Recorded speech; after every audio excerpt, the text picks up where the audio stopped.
So, back in episode 56, we covered the AI 2027 paper, the one that lays out a month by month timeline from where we are now to full artificial superintelligence by December 2027.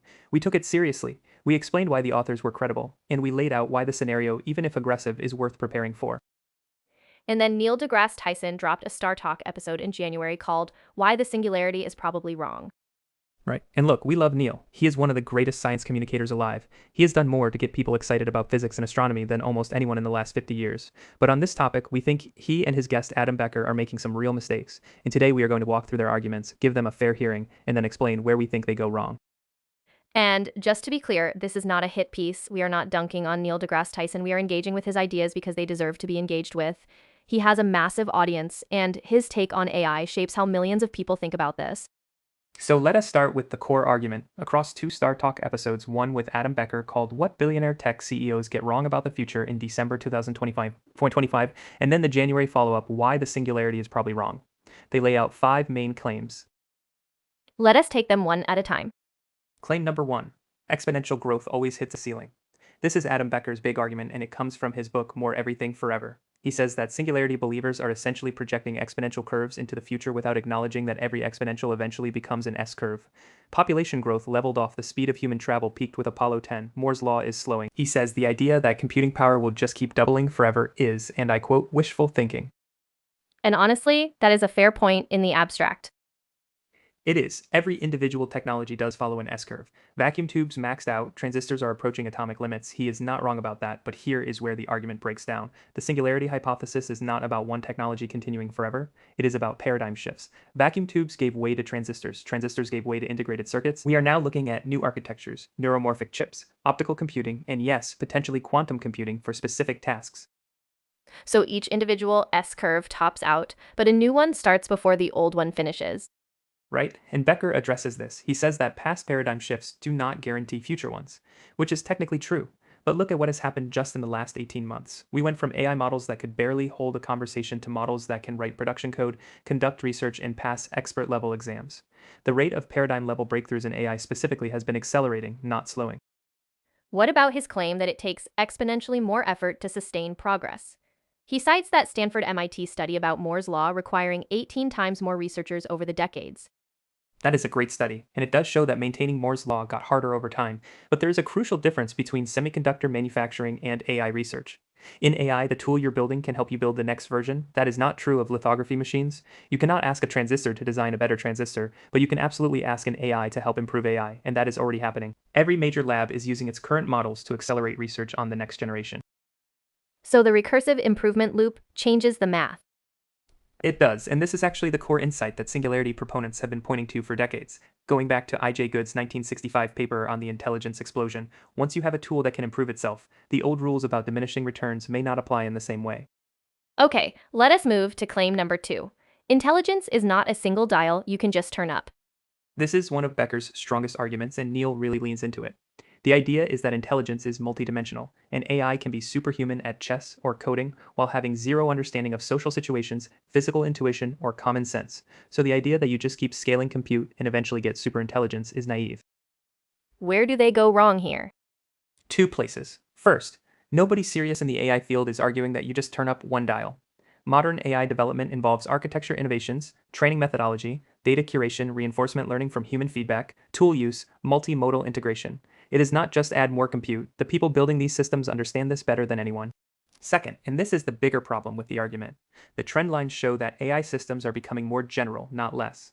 3 years ago, language models could only handle text. Now they handle text, images, audio, video, code, and tool use. The gaps between narrow capability and general capability are closing fast, not because of one dial, but because of thousands of research threads converging. It reminds me of the argument people used to make about computers never being able to beat humans at Go because it required intuition. And then AlphaGo happened, and then AlphaZero happened. And then it was not even close. Right? The intelligence is too complex argument has been the retreat position for decades. First, it was chess, then Go, then creative writing, then coding, then scientific reasoning. The goalposts keep moving because the underlying assumption that there is something magical about human cognition that machines cannot replicate keeps getting challenged by results. Claim number 3, the brain is not a computer. Becker makes a big deal out of this, and he is drawing on some legitimate neuroscience. He points out that the brain involves not just neurons, but ion channels, neurotransmitters, glial cells, hormones, and the entire body. He argues the digital computer metaphor is misleading. And he has a point, right? He does, to a degree. The brain is not a von Neumann machine. Nobody serious claims it is. But here's what he misses.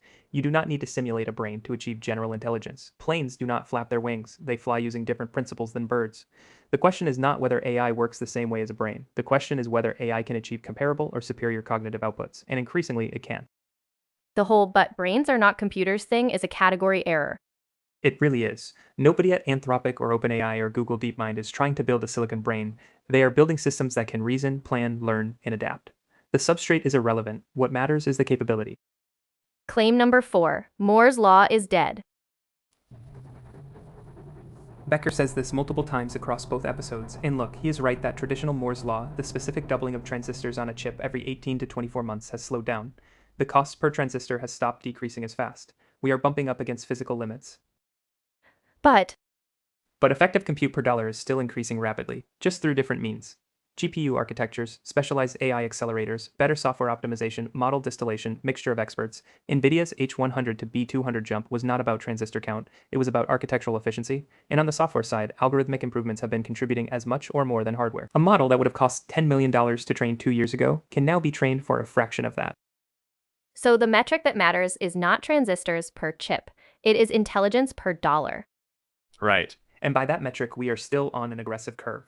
Becker is correct about the specific physics of transistor miniaturization, but he is anchoring on the wrong metric. It is like saying air travel cannot get faster because propeller planes hit a speed limit. You were right about propellers, you're wrong about aviation. Okay, claim number 5, and this might be the most interesting one. The real problems are political, not technical. This is where Neil and Becker make their strongest philosophical point. Becker argues that we already know the solutions to climate change, poverty, and disease. The bottleneck is not intelligence, it is political will, economic incentives, and power structures. So the idea that a super intelligent AI will swoop in and fix everything is naive. And they are not wrong about that.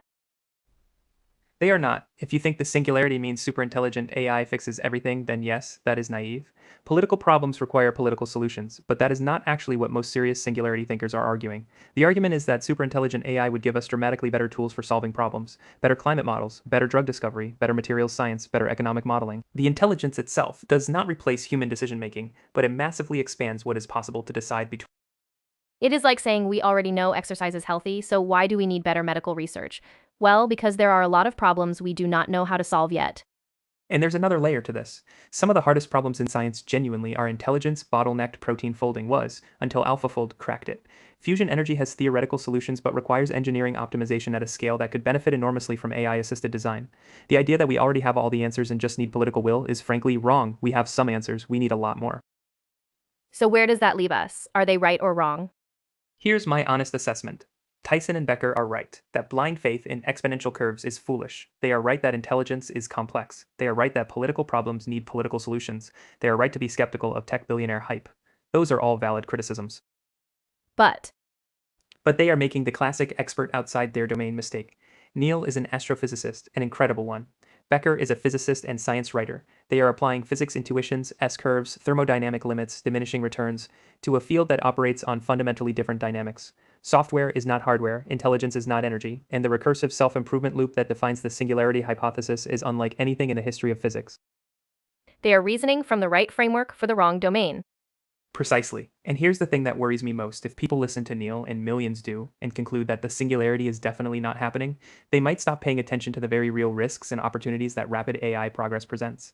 Whether the singularity arrives in 2027 or 2035 or 2045, the direction of travel is clear. AI systems are getting dramatically more capable at an accelerating rate. Which brings us back to episode 56. Right? The AI 2027 paper might have the timeline wrong. Maybe it is not 2027, but the mechanism it describes, recursive AI self-improvement leading to rapid capability gains, is not science fiction. It is happening right now. And dismissing it because exponential curves eventually flatten is like dismissing the Wright brothers because hot air balloons had limited altitude.